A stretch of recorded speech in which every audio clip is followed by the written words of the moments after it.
Hello, folks. Am I on, Mark? Am I on? Okay. Well, hello, everybody. Happy Friday.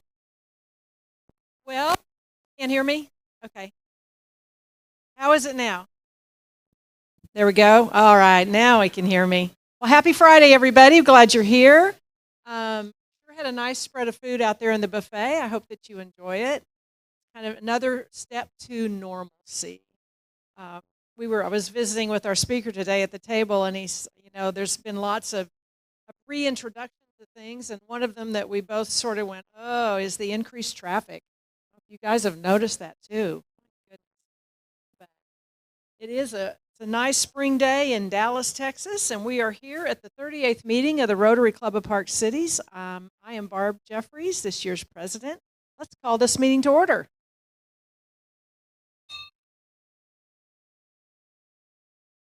I'm going to call on a very special guest today to introduce our special guests who are in the crowd, and it's Richard Stanford. How about that? Woo.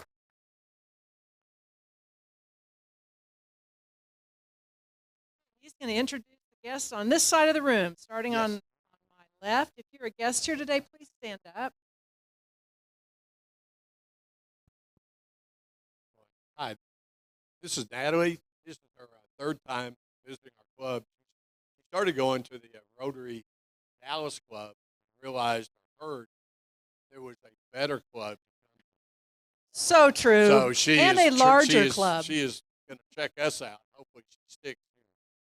And say hello to Natalie when you get a chance. Hi, Natalie. Actually, two of them. How about that? Hi there. How's everybody doing? I'm really thrilled to introduce Bobby Quick and Paul Gorman.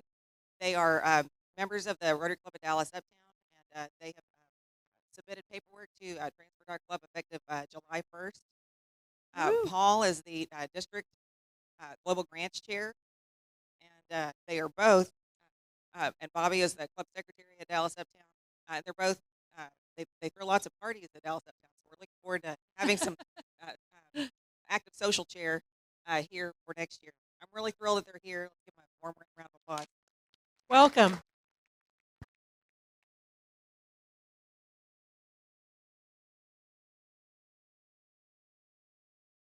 Oh, I'm Mike Moore, former Park Cities member, now member of Cedar Creek, District 5830, and assistant district governor.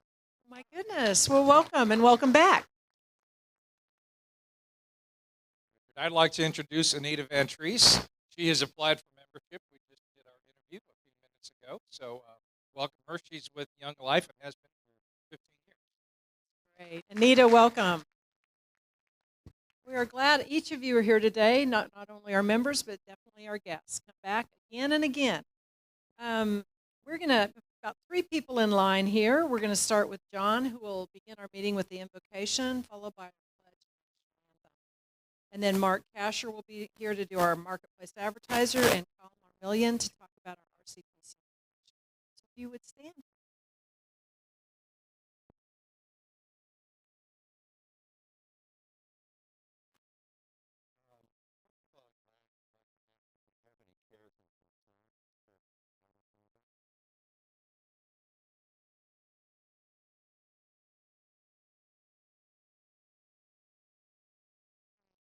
Is fighting pretty aggressive prostate cancer. Well, the doctor told him he probably had 2 years before. He's taking on 4 more. And so, but he said he's a fighter. He's a fight. He asked for all our prayers. We also need to remember Richard, who passed away on April 30th. The funeral will be next week, and there will be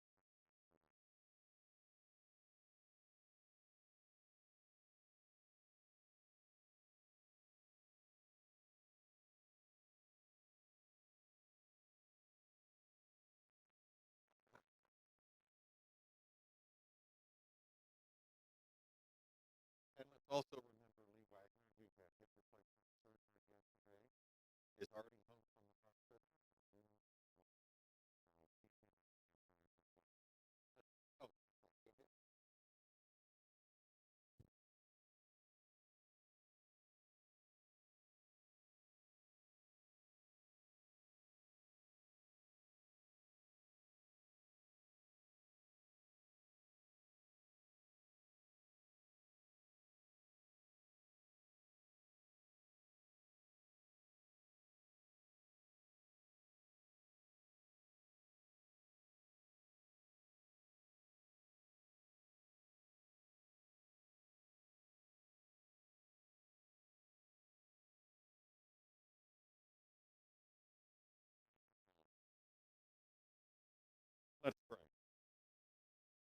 Almighty and ever-loving God, we give you praise for all the blessings you have poured upon each of us, for family, for friends, for Rotary colleagues. Pour your grace upon those people we have raised up that are going through transitions and troubles in life. Give them all the strength that they need to support themselves and those around them. Keep us always mindful of the ideals of Rotary, that we may live to give blessings to others. For we pray in your name. Amen. Now let's do the pledge of allegiance. I pledge allegiance to the flag of the United States of America, to the republic for which it stands, one nation, under God, indivisible, with liberty and justice for all. Oh, say, can you see by the dawn's early light what so proudly we hailed at the twilight's last gleaming, whose front stripes and bright stars through the perilous light o'er the ramparts we watched were so gallantly streaming, and the rocket's red glare, the bombs bursting in air, gave proof through the night that our flag was still there. Oh, say does that star-spangled banner yet wave o'er the land of the free and the home of the brave? I will be glad when we get a piano player back. Oh, And it is say. lower. It- Thank you. And again, we thank Ian for that wonderful rendition.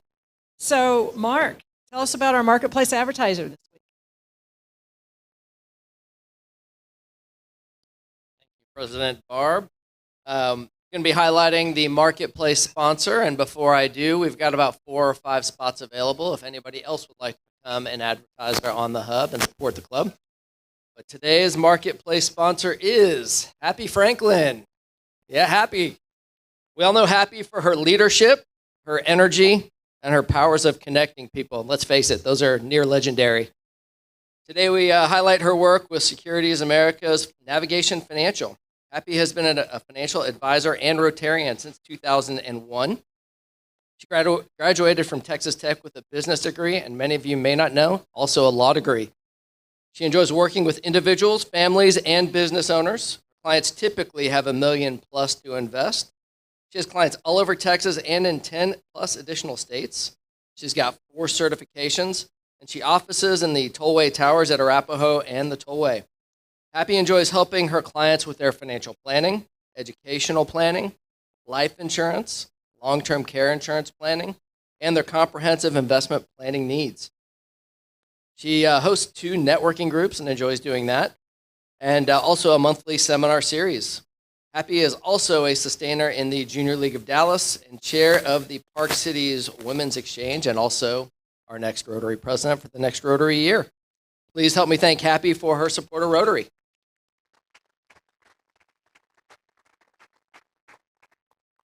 Thank you, Mark, and thank you, Happy. Kyle, let's learn a little bit about our R.C.P.C. Foundation. Hello, everyone. Yes, I'm Kyle Marmillion. I am the Sergeant at Arms for this year, and our foundation is going extremely well. We hit our goal for Bonton Clinic, and now we just got to continue the push and get through the R.C.P.C. Foundation. So we remind you that during your birthday month, hopefully they'll be on the screen, or if it is your birthday, we ask you to go ahead and make your donation, and if not, and you want to make an additional donation, please do that now as we round everything out. So thank you very much. Thank you, Kyle. Let's see, we've got several announcements, so if I could get a line up here. Patsy will be first, then Stan, Ruth, PAM CARVEY, and Philip, followed by Happy. We'll just roll through here. First, Patsy's going to tell us a little bit about our what's happening out at Bonton Farms today.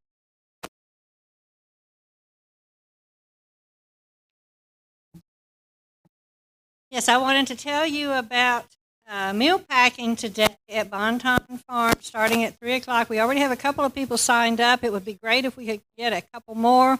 It's very, very enjoyable. Several of us have gone down there and done it at different times.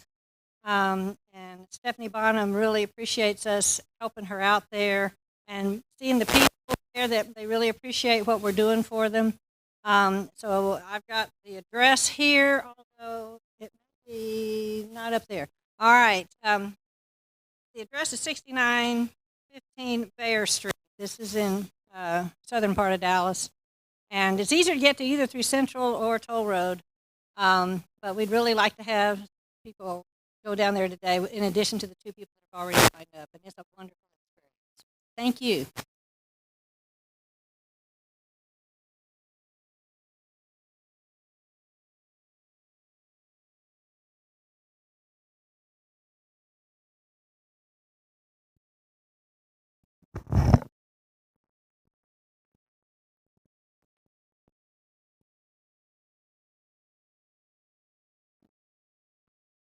Okay. Yeah, thank you.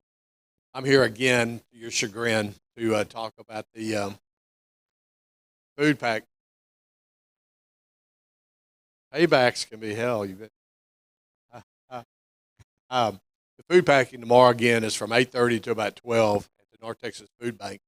We've had a great turnout. We've got, as of this morning, 26 people have signed up, which is great. If you haven't signed up, Happy has been sending, been my wing person, and been sending out emails to you to get you all to sign up. She said she'll send out another one this afternoon. Again, you can bring your wives, your girlfriends, or your kids. If they have to be 14 or older, but it's a great learning process for them. And if you haven't done that, been out there, that facility, that North Texas Food Bank, that's their main distribution center out there. It's on George Bush, and it's an incredible facility to see that. So hopefully you can sign up. We'll see you tomorrow morning. Thanks.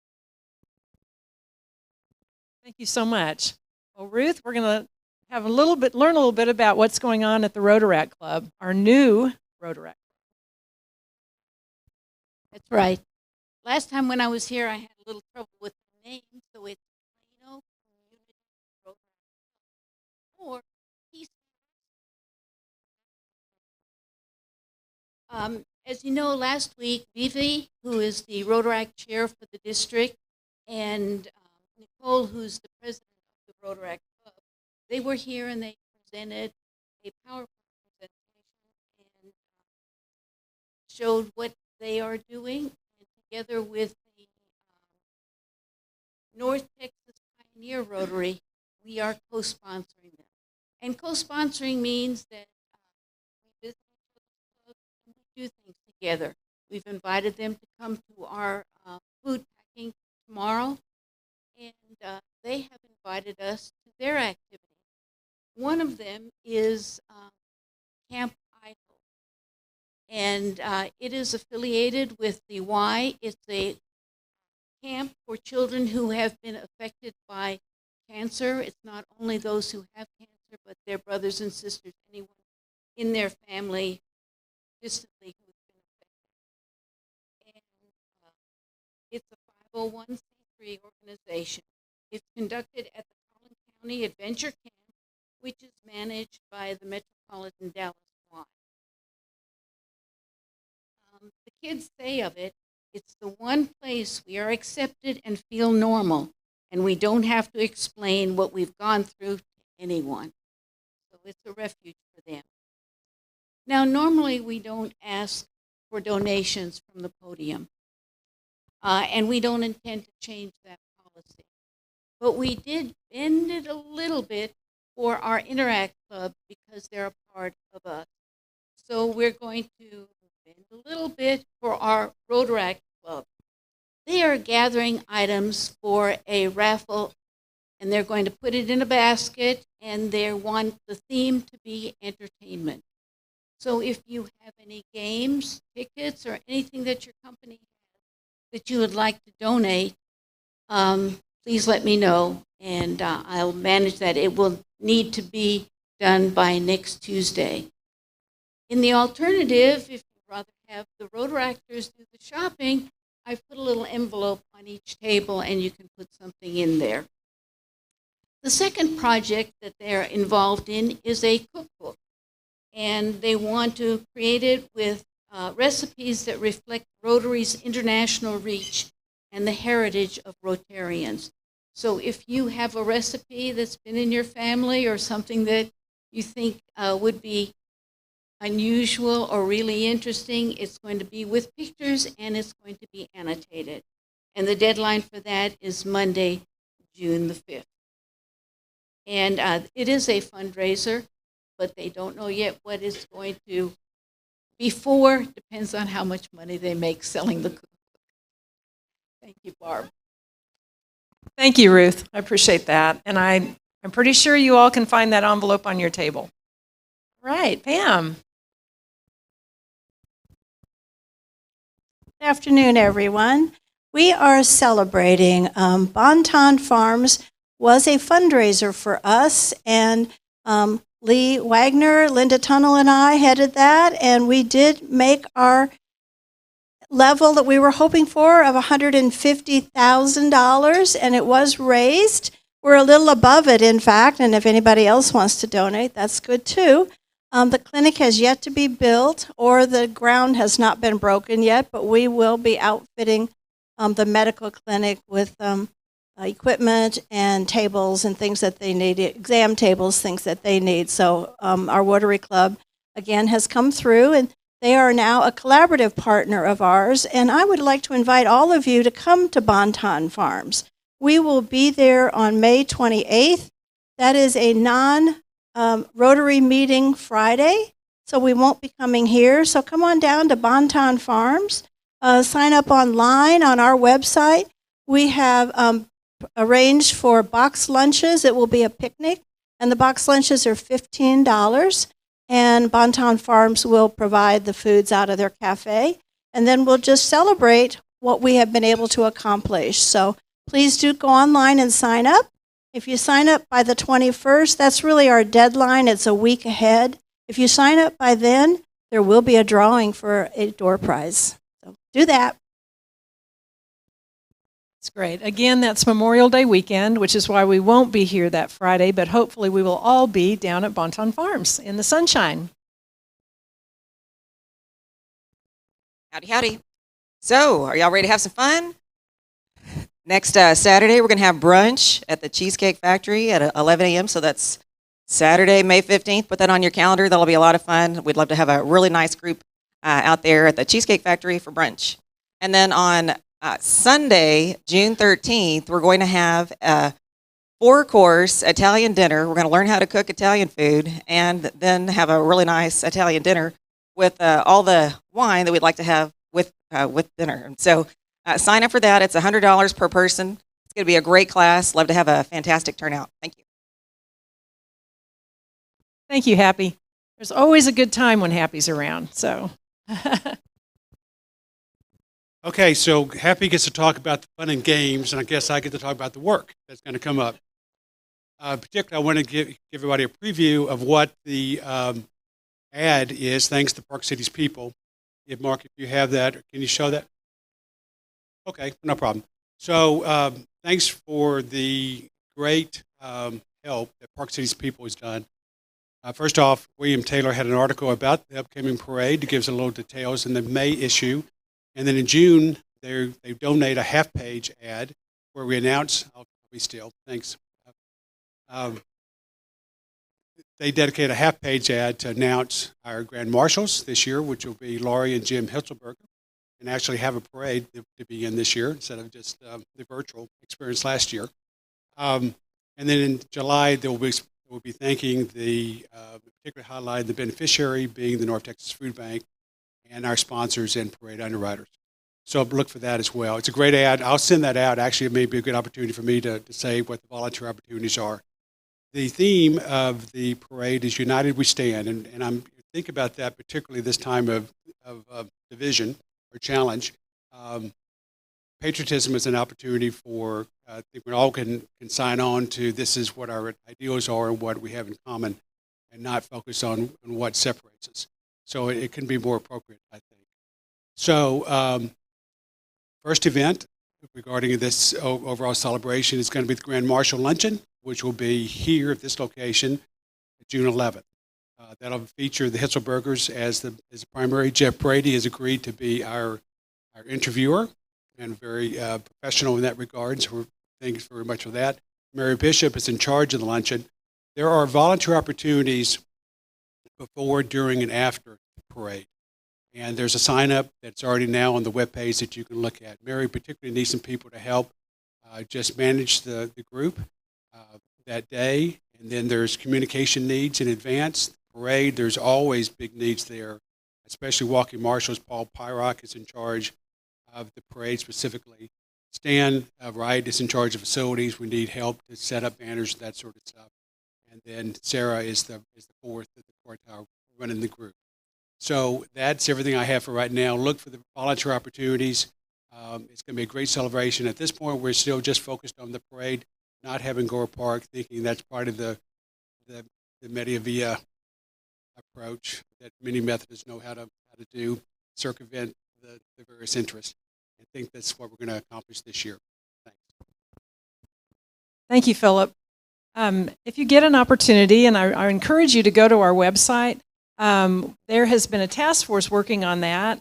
Let's see, we have an outside consultant helping us. It's been completely redone, and it's got a fresh, clean look to it. It's just as easy as parkcitiesrotary.org, but you'll be able to see what the new poster looks like for the parade. It has the video on it, the 90-second video highlighting all the good stuff we do in this club. But we've worked with Pam Blankency. She's a district, I think she helps several districts revamp their websites. And Dennis Harrison, Kyle Marmillion, Greg Pape gave us great input. So take a look and tell us what you think. I think it's, and share it with your friends. It's a good way to attract new members. So speaking of members, that's all of you. And in order to be a member, you have to pay your dues. And your dues are due. So you should have received those in an email. And if you didn't, please let me know, and we'll make sure. You can bring a check to Laurie at the meeting, or you can pay online on with a credit card. So another reason to go to the website. We've talked about upcoming events, and I think it's time to hear from our guest speaker. Let's do it. Chair of the day is Jeff Sheehan, and here you go. Thanks, Barb. Guys, today's speaker is Brian Luellen. He's the executive director of Fair Park First, which is the organization which runs and manages the stewardship of Fair Park. As Brian likes to say, he's the head carney for Fair Park. But from the hub, you'll read that Brian's has more than 20 years' experience in destination tourism and experiential events. His career has taken him to locations such as Stone Mountain Park in Atlanta, Georgia, the historic Queen Mary in Long Beach, and the Whitty Museum in San Antonio. Brian's work transforming concepts into reality has been featured in Time Magazine, the Wall Street Journal, and numerous other publications. He holds a degree in education and pre-law from Georgia State University. Please welcome Brian. Thank you very much. You'll have to pardon me as I try to put down this microphone without making too much of a racket.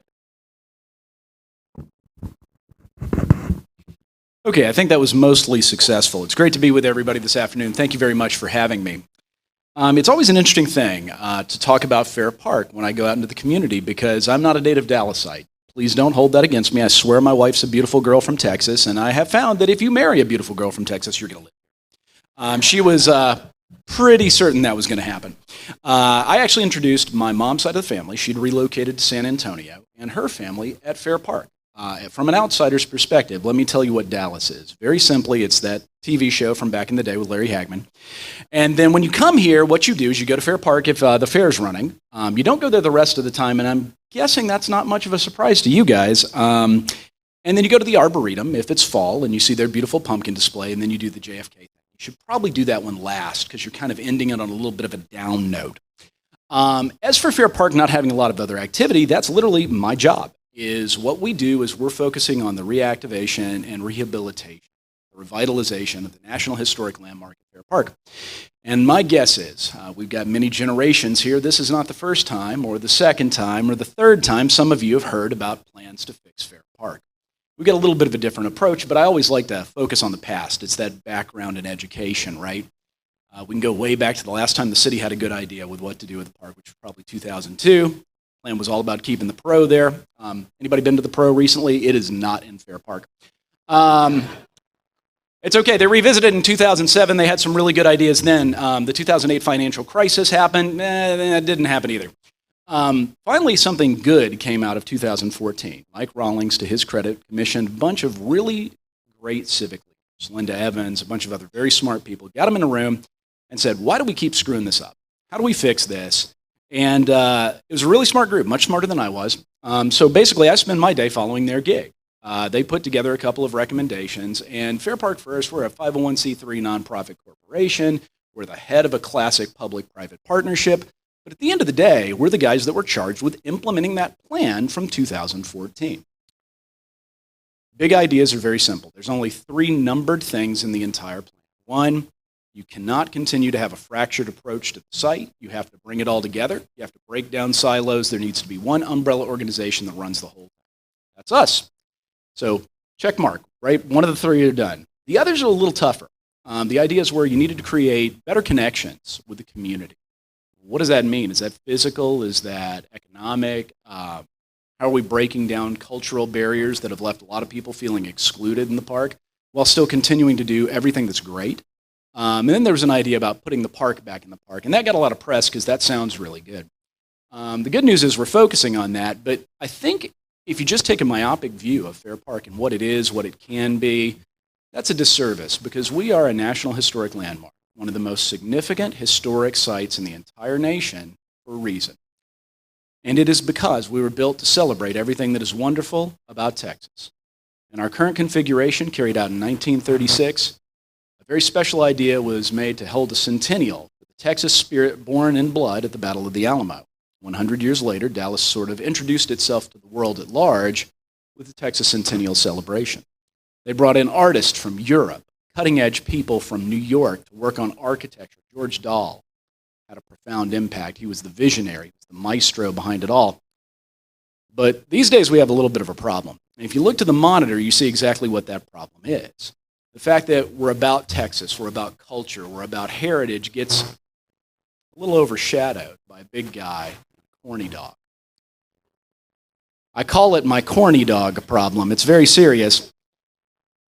We're considered to be, particularly maybe the Hall of State, that is the 3rd most architecturally significant building in the entire state of Texas, behind only the state capitol, number 2, and the Alamo, of course. We're connected to that history.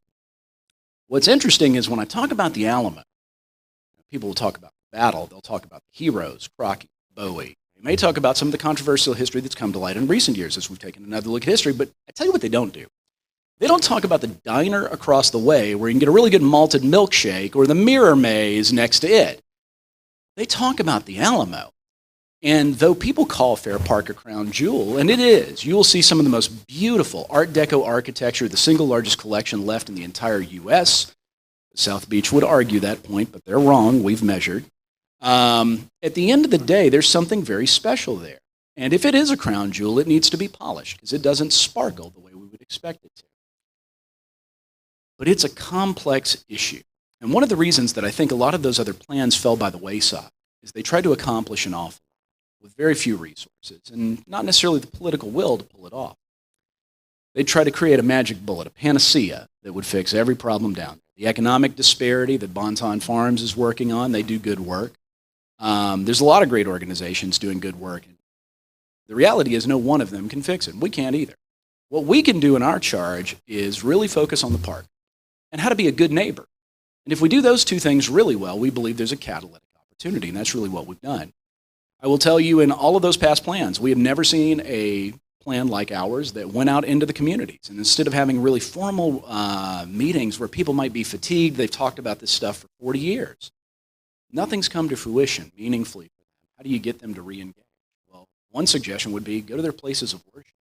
Go where they break bread, meet with them, spend time with them. And sure enough, you'll get a real conversation going after they tell you all the evil things that you did decades before I was born. They also ask you if you're going to take their house. So you got to make a firm commitment that you're not going to do that because it's been done before. This was also the first plan that really interviewed people all the way around the park. There was this idea that Fair Park had a front door, right? It was everything along Robert B. Cullum where the museums used to be. And obviously that plan didn't work out so well.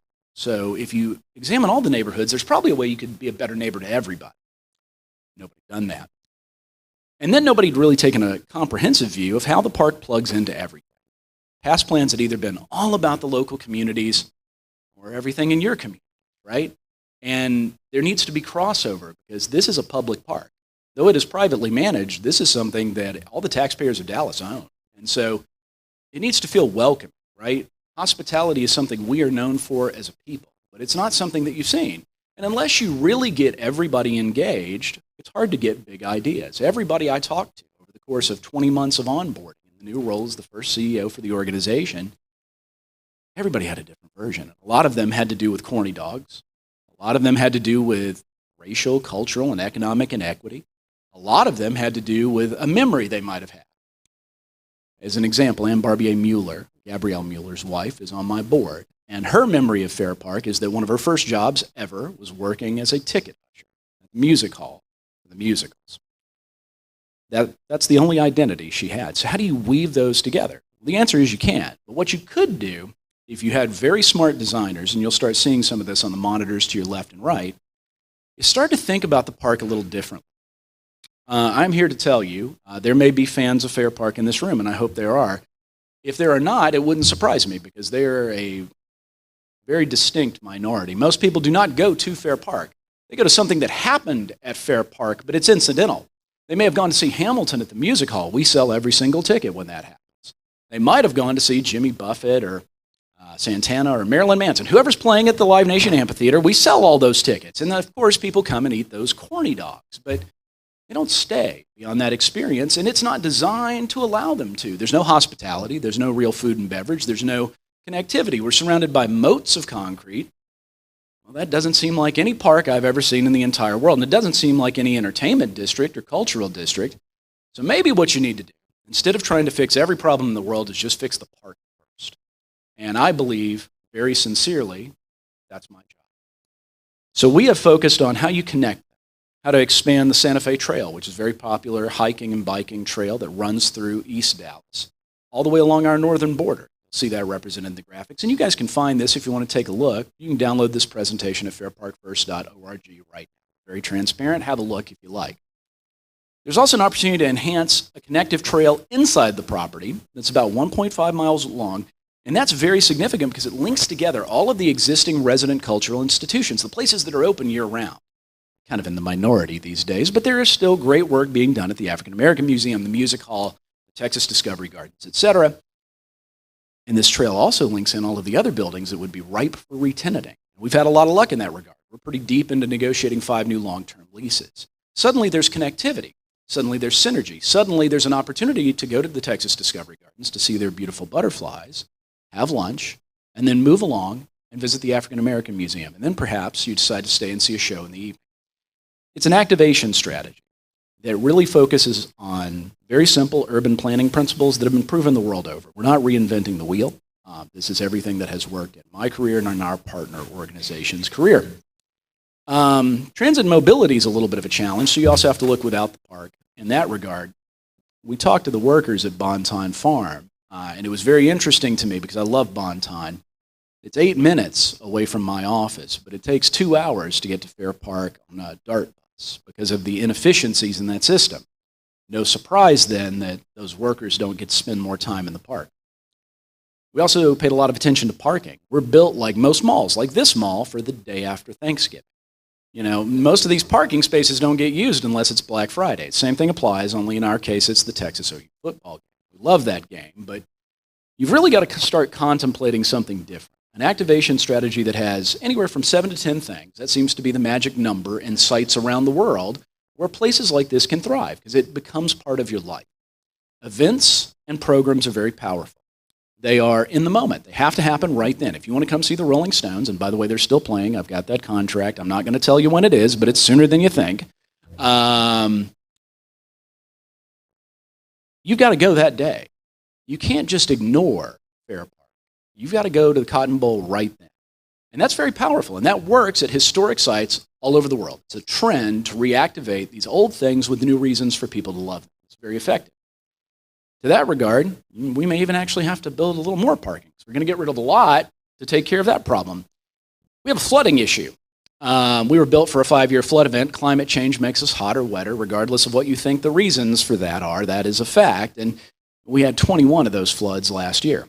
We also have some problems with winter weather. You may have seen that the Hall of State was beaten down.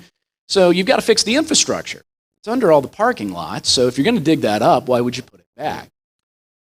Then you start contemplating buildings. Why would you build a lot of new buildings when you have a ton of buildings that are empty?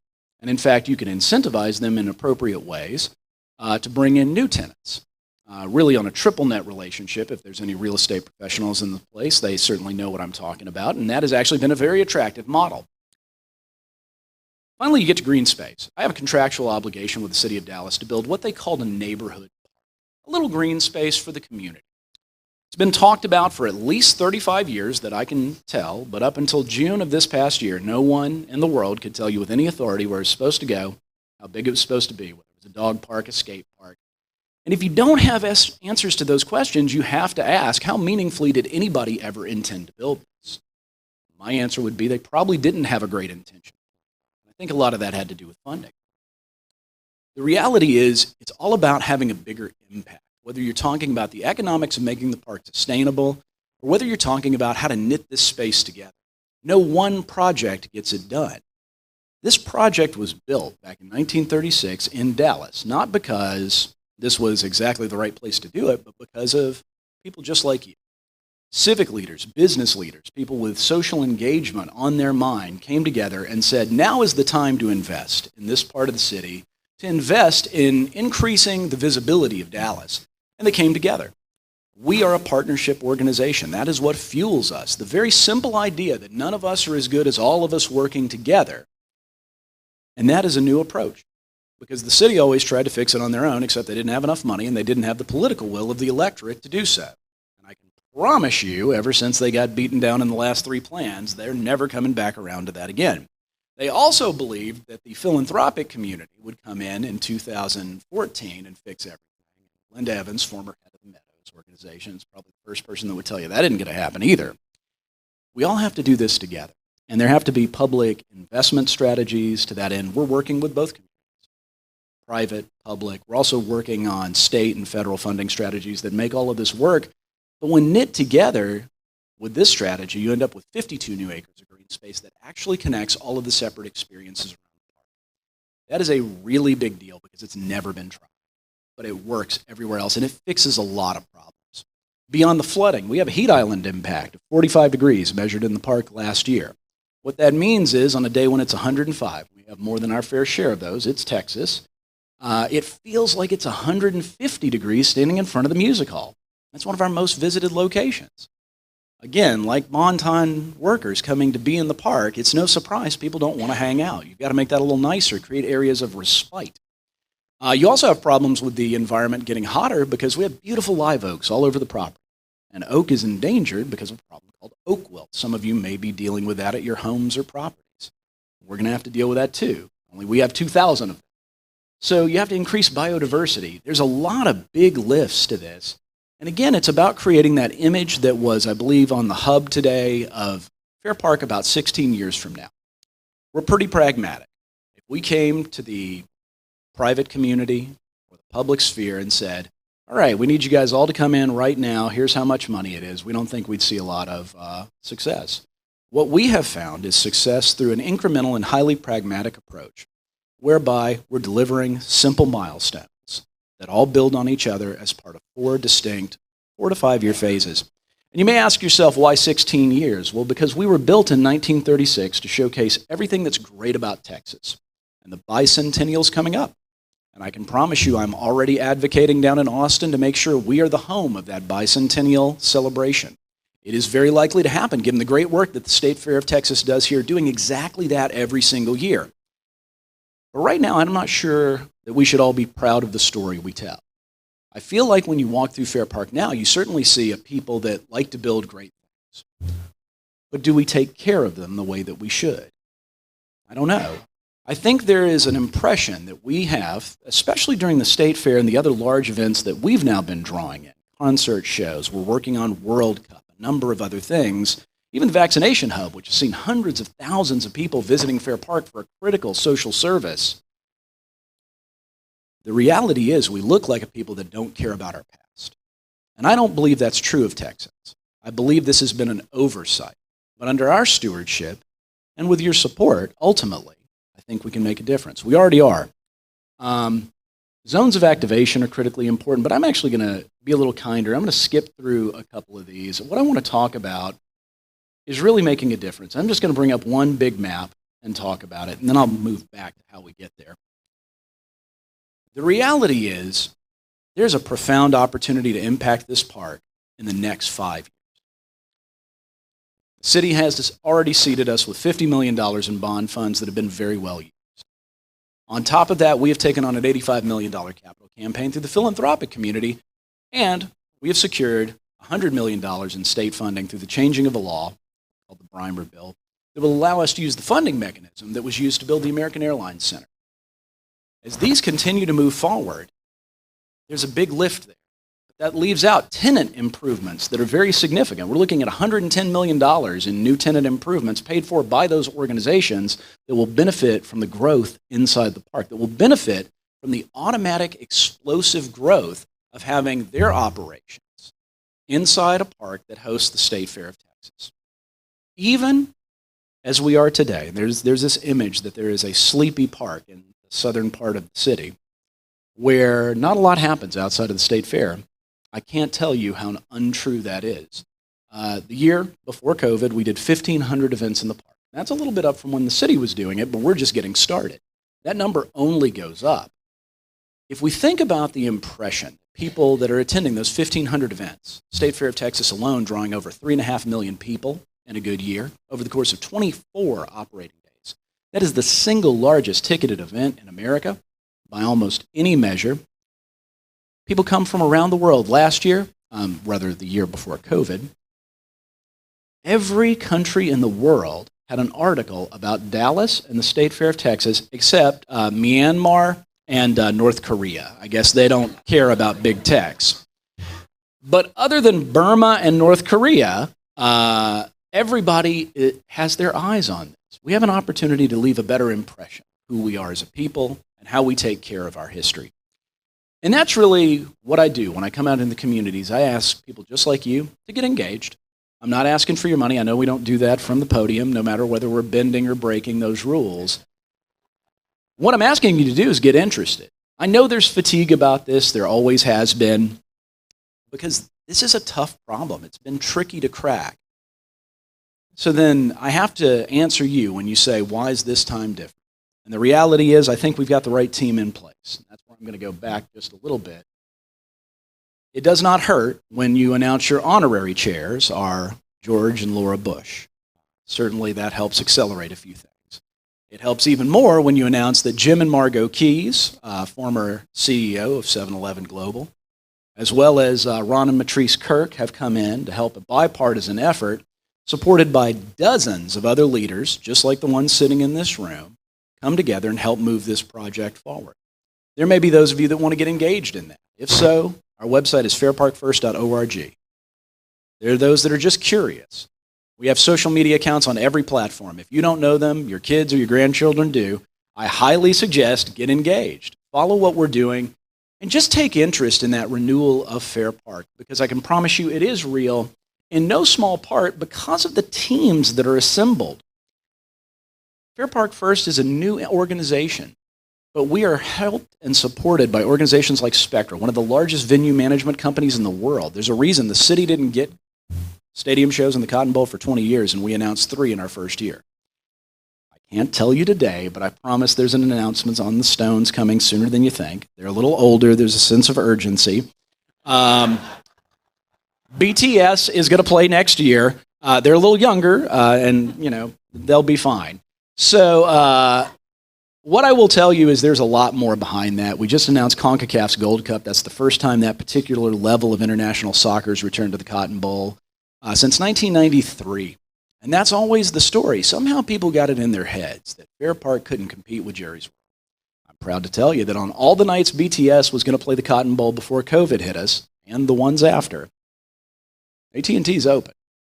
And we not only competed with them, we took on NRG Stadium in Houston. We took on the Alamo Dome in San Antonio, because these really big events that have a tremendous impact on hospitality and tourism only come to certain areas in a state. We won those head on because there is something special about Fair Park. And in closing, I'd like to ask you to help rediscover that. Come visit the park, come to an event, follow us on social media, and get engaged. I'm happy to answer any questions you might have. I appreciate your attention today. There's that rattle again. Last time I was at Fair Park, I got stabbed by some squatters called the Centers for Disease Control.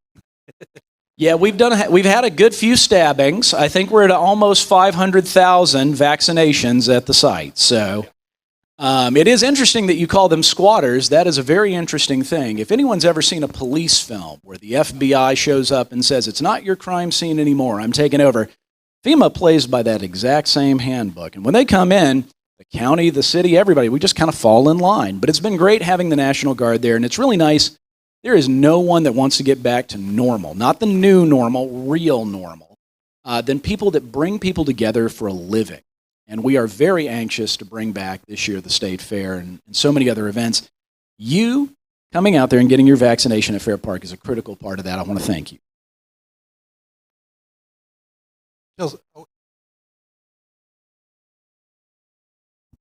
Ryan, you mentioned new tenants coming into the park. Obviously, these are leisure hospitality tenants. Any other types of tenants besides those 2 categories? Well, land use is a really tricky thing at a park. I think there have been some other past plans. I will answer your question, but I'm going to be indirect, saying that there's a lot of different visions for what Fair Park could have been. And I think that's one of the reasons we get questions like, well, what's going to go there? Because they've seen versions from guys just like Don Williams, who is a former CBRE executive. He's a friend. We like him. And it looked an awful lot like knocking stuff down and building new towers. Seems like a solution that a CBRE executive would probably come up with. Then you saw versions from guys like Walt Heumann. He's another friend. And his version looked a lot like the status quo. I'd like to think ours is a little bit in the middle. We're a National Historic Landmark, so the number of things we can do in that park are rather limited. One thing we can't do in a park in Texas is long-term residential. And we don't think live, work, play makes sense on a National Historic Landmark of such significance. That's not what we're doing. There is a need to increase hospitality. That is a prime driver. But for all of the new tenants, what we're really working on is things that are unique to the Metroplex. Because if we just brought in, I don't know, urban air, right? I love those. I love taking my niece and nephew there. But there's, a dozen of those in the metro area. Why would you come to Fair Park?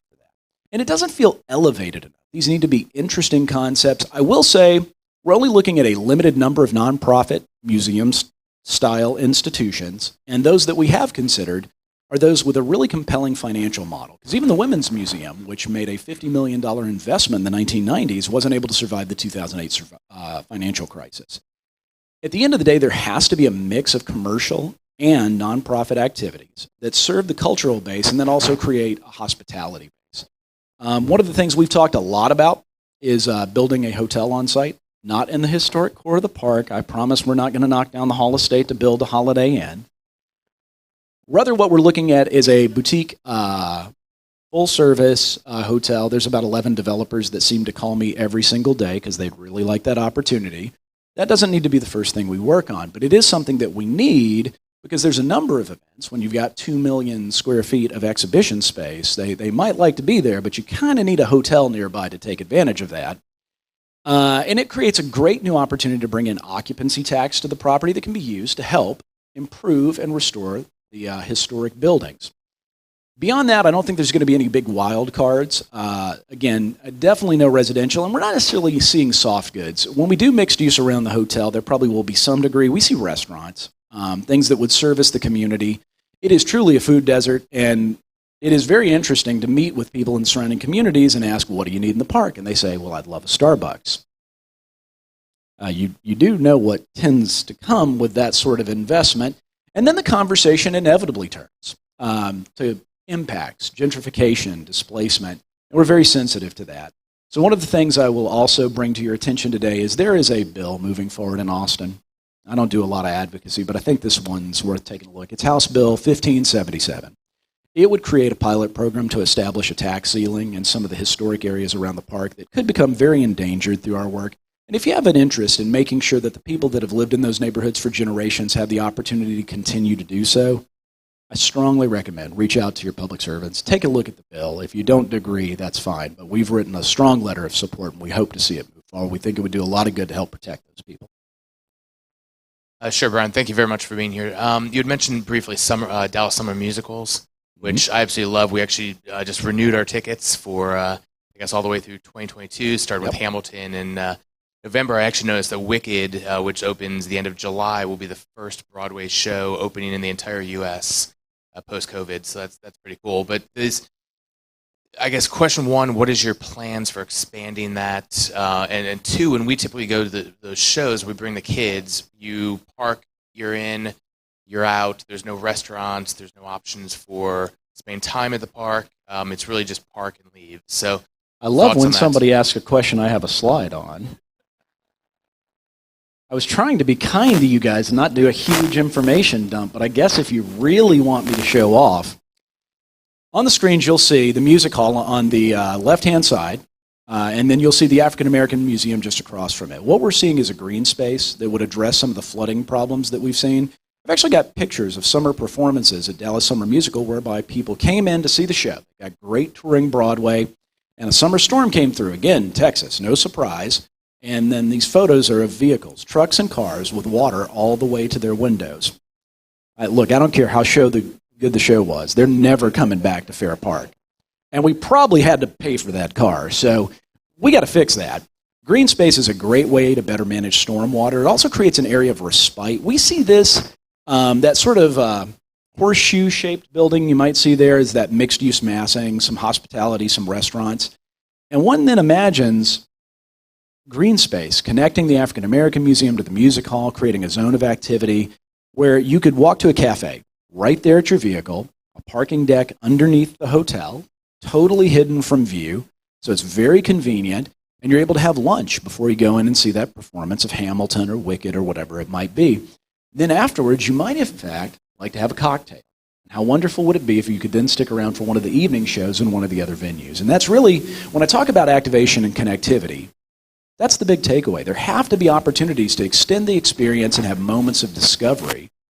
And that's exactly what we're working on there. I've got to tell you, Ken Novice, Debbie Trimble, and everybody at the Dallas Summer Musicals group seem to really like that, especially that I'm paying for it. Hey, do we have one last question? All right. Oh, here we go, Jeff. Brian, thanks again for coming. We're really excited about what you're saying. I think you're absolutely right. As a lifelong Texan, I think you hit the nail on the head. We've got a great story. We need to it and share it with the world. When we come down to Fair Park, what will we see first? What transformative change will we see first in this plan? Again, I love it when I've got a slide. You know, I hate that I skipped over some of this because obviously there's curiosity. You guys want to see the cool stuff. Well, I'm happy to share that the first project that's really moving forward is a transformative community park. Green space is a wonderful thing in transitional areas because it has a variety of benefits. It has a great impact on the health, mental, and physical benefits to the surrounding community.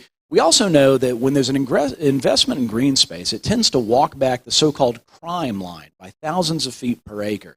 This is a 14-acre site. That's roughly 2.5 times the size of Clyde Warren Park. This has been designated through 600 meetings in the surrounding area as being the preferred location.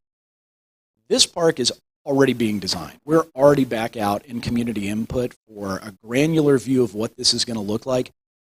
We are already moving through the process of evaluating RFPs for design of a parking structure. We actually have to build the structure first before we tear this up, otherwise we lose revenue.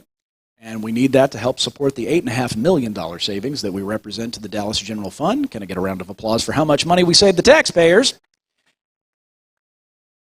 And then this park will immediately fall. We see ourselves breaking ground on the community park complex and the adjacent parking structure. This will all be contingent on how long the planning and permitting process takes, and as we saw in the Dallas Morning News recently, that has not been moving fast. We'll be breaking ground some point either Q1 of next year, Q2 at latest.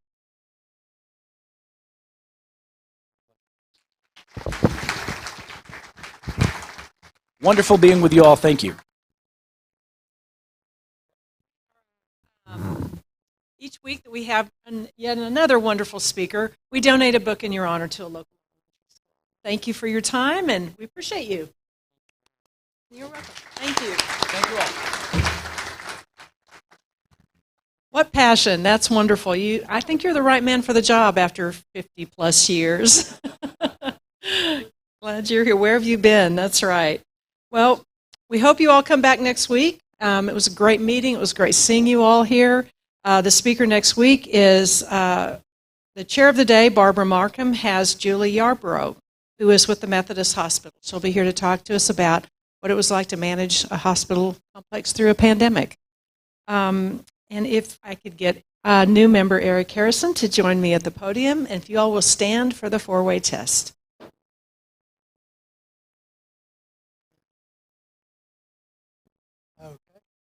Okay, the four-way test of the things we think, say, or do. First, is it the truth? Second, is it fair to all concerned? Third, will it build goodwill, better friendships? And fourth, beneficial to all concerned. Thank you. Y'all have a great weekend, and remember your mothers on Sunday.